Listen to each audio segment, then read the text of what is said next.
हाय दोस्त, आप सभी को दिव्य दीदी के चैनल पे फिर से स्वागत है। चलो आज शुरू करते हैं एक अमूल्य वाक्य से। चलो दोस्त, आज एक सुंदर कहानी, हमारे जीवन को परिवर्तन करने वाला ये कहानी है। जरूर इसी वीडियो को लास्ट तक सभी देखें। तो चलो शुरू करते हैं आज का एक सुंदर कहानी। एक राज्य में एक राजा रहते थे। वो अपना राज्य कार्य बड़े खुशी से संभालते थे और सारे प्रजाजन उनके ऊपर बहुत खुशी प्रसन्न रहते थे। दिनों दिन राजा बुजुर्ग होता गया और राजा का कोई बच्चा नहीं था। तो उन्होंने निर्णय लिया कि इस राज्य में जो भी सब युवक है उन सभी को आमंत्रित किया जाए इस राज्य गद्दी में, इस राज सिंहासन को संभालने के लिए।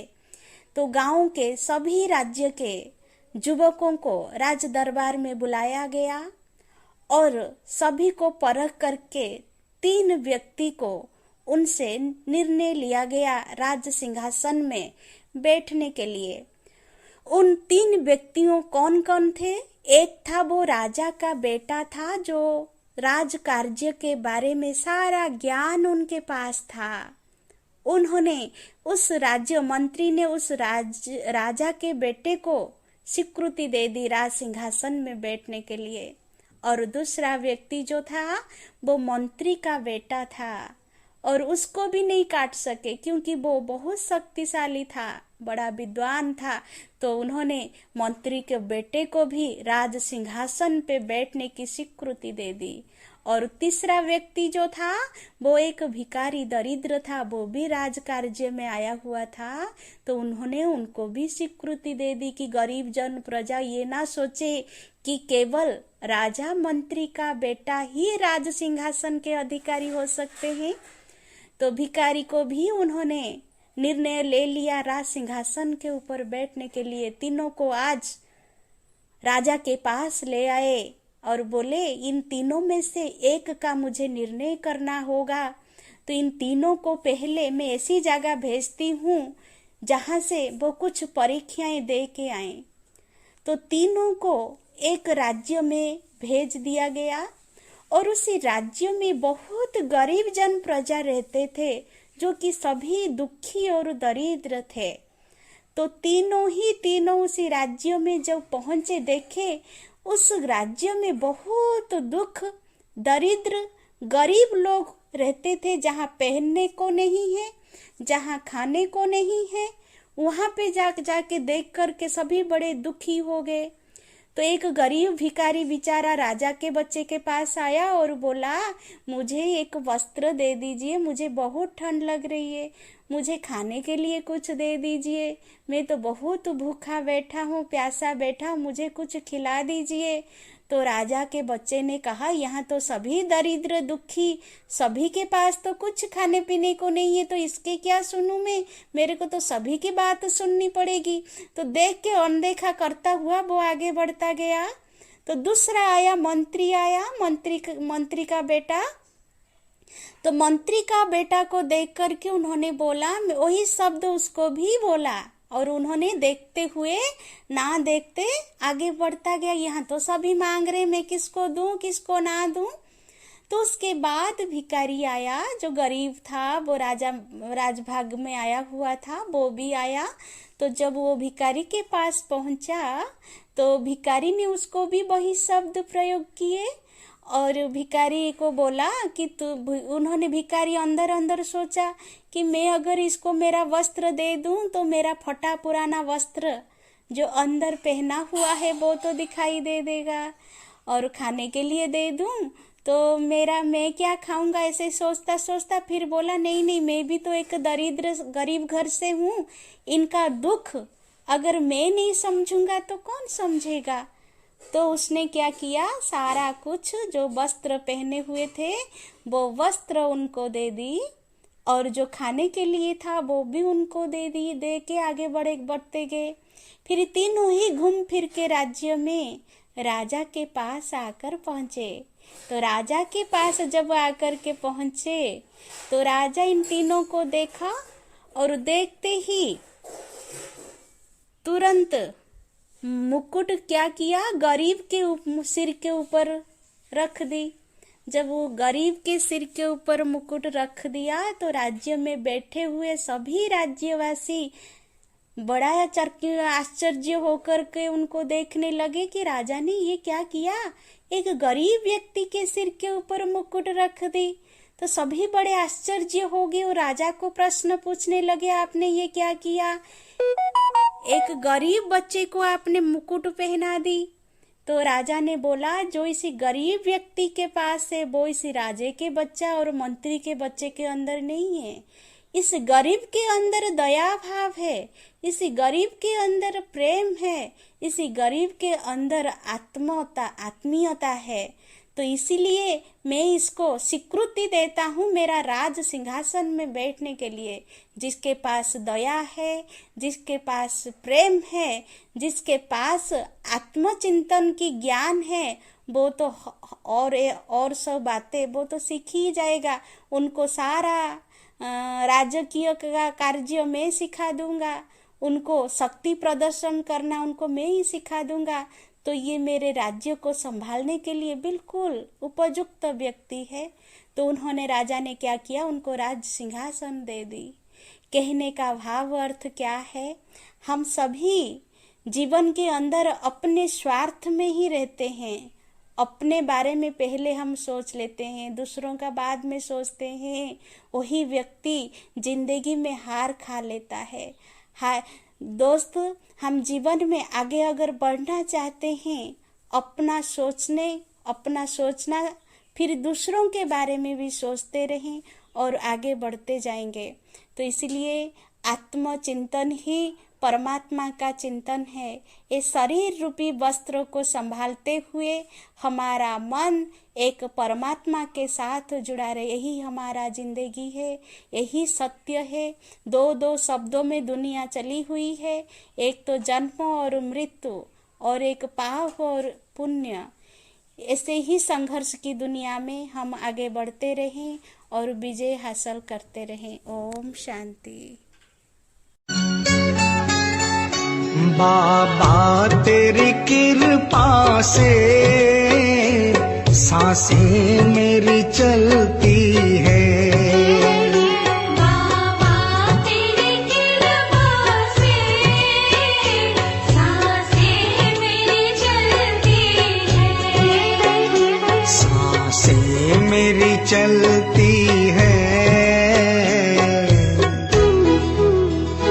बाबा तेरी कृपा से सांसें मेरी चलती है।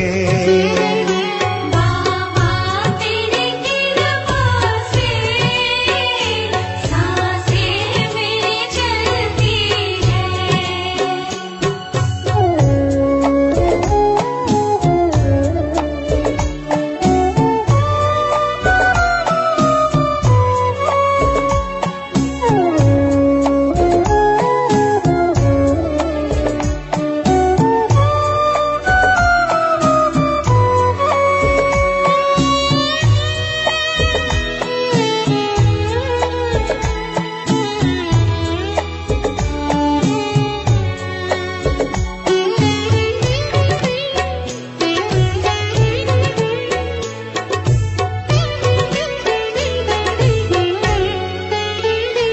तू है तो मेरा जीवन चिड़ियों सा चहकता है।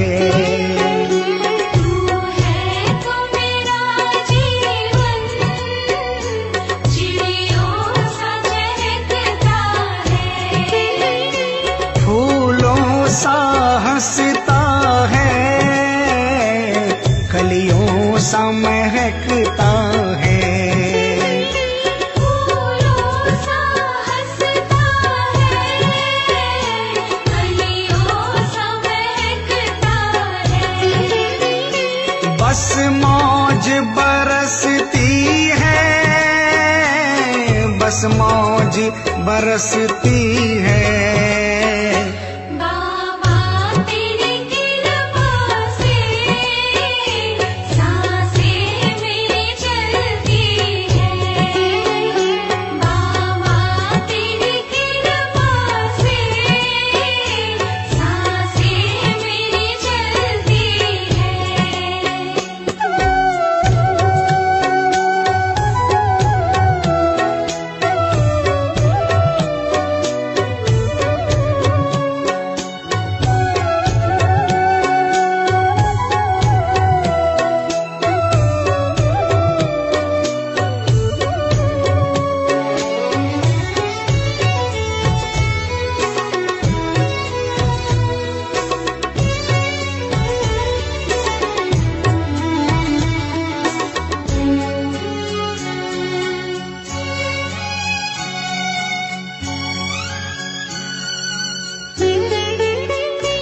विश्वास है जीवन भर तू मुझको संभालेगा।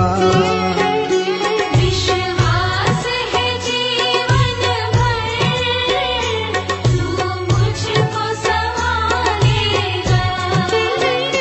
डूबूंगा भंवर में तो तू आके बचा लेगा।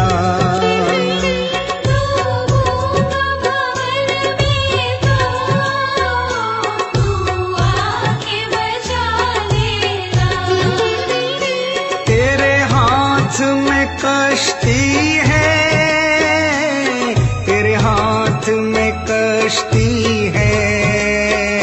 बाबा तेरी कृपा से सांसें मेरी चलती है।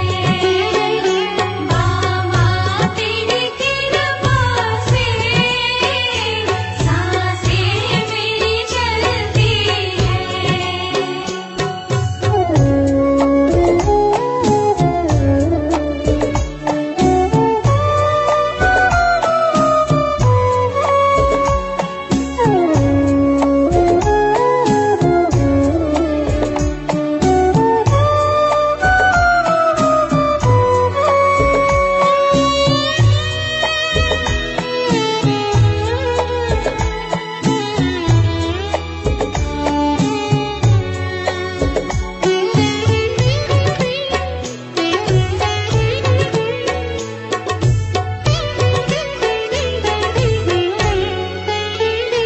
ऐसे ही रहे हरदम ये ध्यान तेरा मुझ पर।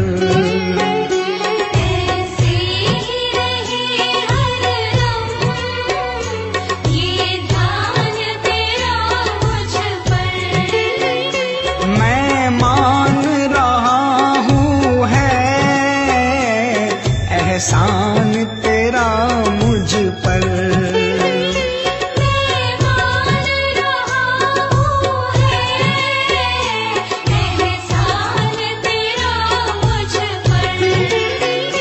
तुझसे मेरी हस्ती है तुझसे मेरी हस्ती है। बाबा तेरी कृपा से सांसें मेरी चलती है। बाबा तेरी कृपा से सांसें मेरी चलती है।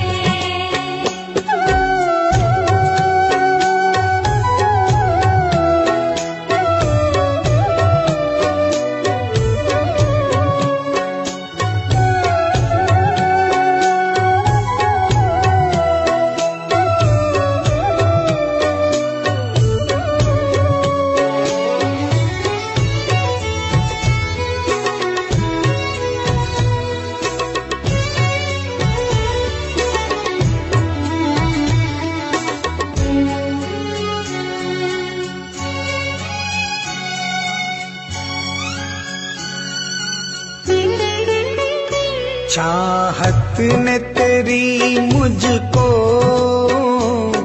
दीवाना बनाया है। चाहत ने तेरी मुझको दीवाना बनाया है। दुनिया कहे कुछ भी पर दिल तुझ पर आया है। दुनिया कहे कुछ भी पर दिल तुझ पर आया है। तेरे नाम की मस्ती है तेरे नाम की मस्ती है।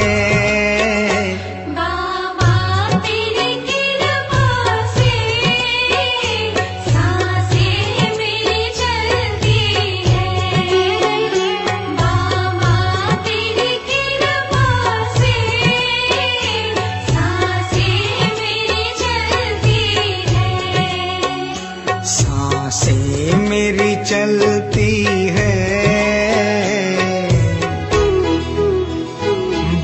बाबा तेरी कृपा से सांसें मेरी चलती